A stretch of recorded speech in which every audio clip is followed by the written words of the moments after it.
नमस्कार, स्वागत बात आप सभी दर्शक लोगन के। बाप रे बाप, कमाल के वीडियो दिखावल गईल बा जौन 30 सेकंड के मज़ा आ गईल सच में। जी हाँ, हम बात कर रहल बानी खेसारी लाल यादव जी के गाना लागेलू जहर के वीडियो टीजर के बारे में, जो कि अभी कुछ मिनट पहले ही रिलीज़ भइल बा।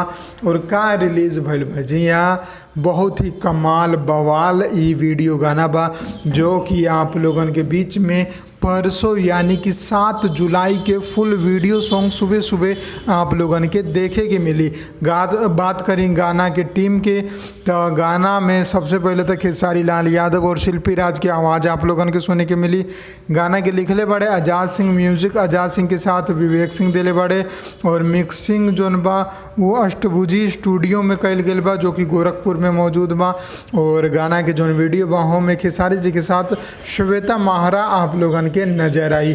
और लागेलू जहर ई गाना के 30 सेकंड के वीडियो टीजर आ चुकल बा, आप लोग देख लियो कम कमाल के बा। जी हाँ, और ध्यान रखम कि 7 जुलाई के ई गाना आप लोगन के बीच में फुल वीडियो सॉन्ग आ रहल बा Balaji records Bhojpuri YouTube channel पर।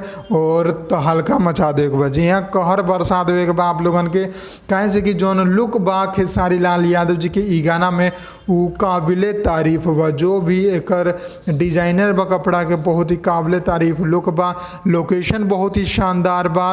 और खेसारी लाल यादव जी के हेयर स्टाइल जोन बा वो जैसे कि आप लोग सुन लो हम कि हरियाणा पंजाब में ज़्यादा गुज्जर लोग रहेला, वैसन स्टाइल बनल बा। जी हाँ, आप लोगन के देख के काफ़ी ज़्यादा पसंद आई खेसारी जी के ई लुक।